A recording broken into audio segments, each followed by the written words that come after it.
Hello and welcome to another edition of Another Book Review. This week I'll be reviewing Francine Prose's novel Mr. Monkey. I'll talk a little bit about the author's background. I'll give a brief, spoiler-free overview of the plot, talk about what I liked about the book, what I didn't like about the book, who I'd recommend the book to, and we'll finish off by talking about what I will be reading for next time. Francine Prose, the author of the novel, is a fairly well-established author. She's written 20-plus novels at this point in her career. She was, I believe, the head of the New York PEN, P-E-N, which I think is a New York Society of authors and editors and things of that nature. One of her earlier works was nominated for a National Book Award. This is the first of her stuff that I have gotten the chance to read. This novel, Mr. Monkey, is about an off-Broadway production of a adaptation of a children's novel to the stage. The work is called Mr. Monkey. It's kind of similar in a lot of ways. We would refer to kind of Curious George. It's very similar in that vein. In this world, Curious George does exist, but there's no real talk about it being an adaptation of Curious George. It's its own thing. But it's basically an off-Broadway production of this children's play, and the novel follows not only members of the cast, but also people who have seen the show, and also the creator of the original children's novel that the musical is based off of. So it kind of follows these people. Each kind of one of these characters gets their own chapter. Not every character in the cast gets their own chapter, but most of them do, and we kind of follow them for, I think it's roughly the timeline of the novel set within, I think, 2 weeks. So each of these characters kind of gets a chapter within these 2 weeks, and the story is really about the troubles of the production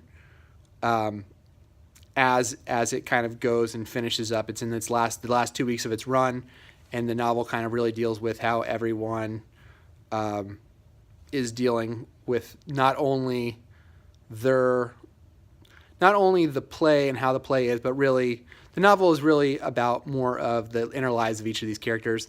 The plot is, not to say the plot is insignificant, but the plot is very secondary to the inner worlds of each of these characters. Like I said before, some of them are audience members, so people just came and saw the play. And most of them are really about the cast members of the play. I think there are 3 or 4, maybe even 5 of the people who get chapters or cast members. There's one character who breaks the structure of that. I'll kind of talk about that a little bit later. I really like this novel. This is very similar in structure to something like A Visit from the Goon Squad or The Come Down by Rebecca Frumkin, I believe is that author's name. But the themes of this are a little bit different than those. The themes of this novel are really about change and how people change, and if once someone has gotten to the point in their life where they've maybe lost hope or they haven't gotten exactly what they wanted in life, how do they deal with that? And also is about how little we know of people. And the book, like I said before, because these characters are all somewhat interrelated because they all work on this production, or most of them work on the production together, you do see the character not only in kind of their own head, but you see everyone else's kind of version or opinion of that character, and it kind of shades how you are actually trying to see it. And I thought that idea, that theme of like, you may work with someone, you may know them, you think relatively well, but when they go home, they're a different person with other people, that kind of thing. And I think it kind of hits those two themes really, really well. I think it's, in parts, it's very funny. I would not call this like an overly comedic novel. It's really more of a poignant novel. But the writing style and the way you kind of go through each of these characters' lives, it just really rang true to me, and I really enjoyed it a lot. The quibbles the things I didn't care for, are relatively minor. I think each of the characters, you empathize with the characters not only through like their own eyes, but like I said before, you kind of get to see how other characters view them, and that kind of shades your opinion, your interpretation of it. And I think that the way she molds the characters, and their problems each of the characters has some kind of, like all human beings, have some kind of problem in their life or something they want they don't have. And some of them may strike you as more minor than others, but I think the author does a good job of basically, here are all these characters, here are all their inner lives, and here are the things that they struggle with. And I think she does an excellent job of laying that down, and you really get lost in their stories, and you really begin to empathize with the characters. And I thought that, like I said before, the arching plot of it is really just what happens in this off-Broadway child's theater, which is, frankly, everyone knows is really not very good.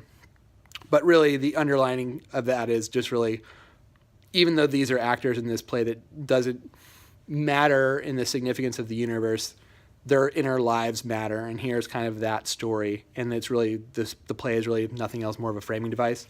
So I really, really did enjoy this. The quibbles that I have are minor. I'll just kind of run through them really quick. One of the things is there's maybe one chapter in this that maybe is not as strong as the others, but even in that chapter, thematically, it fits in very nicely with the rest of the novel.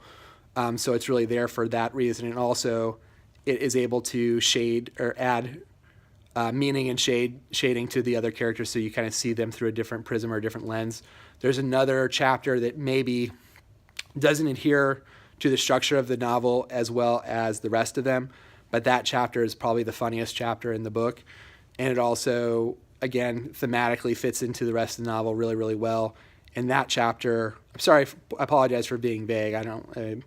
That chapter, there are multiple characters that kind of tie into that chapter, and it's important for you to kind of see those characters in those settings through that other viewpoint character. And then finally, there's an epilogue chapter, essentially, towards the end of the novel.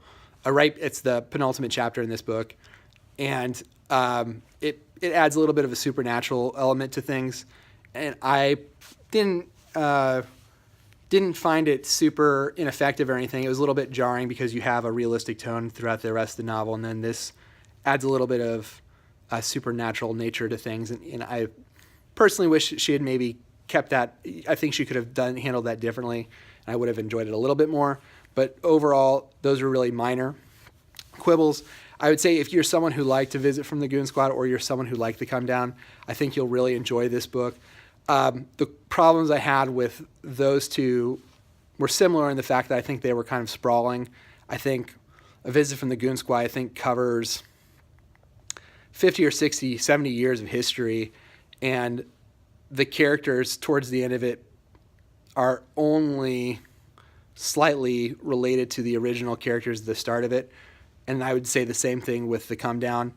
This doesn't have that problem. It's a lot more compact. It's a lot more, you basically know who all the characters are. It's really not difficult for you to see the ties because it's such a compact story set in New York in presumably the present day. And so there's no futuristic technology. There's no genealogy tree. There's none of that stuff because you just don't need it. It's a kind of a smaller story in that sense. And I think it worked a lot. For me personally, it worked a lot better. And like I said before, the themes struck a chord with me a lot more than I think the themes in either one of those two work. So that's, again, my review of Mr. Monkey. I really enjoyed this book. It's probably one of the best books I've read this year. I would recommend it to those people. So I'll be reading next time, to go into a completely different direction. I'll be reading 2312 by Kim Stanley Robinson, which is a science fiction novel. As always, please feel free to, if you enjoyed the video, like the video, subscribe to the channel, and follow me on Twitter. I'll have my Twitter link in the comments below. Until next time, bye.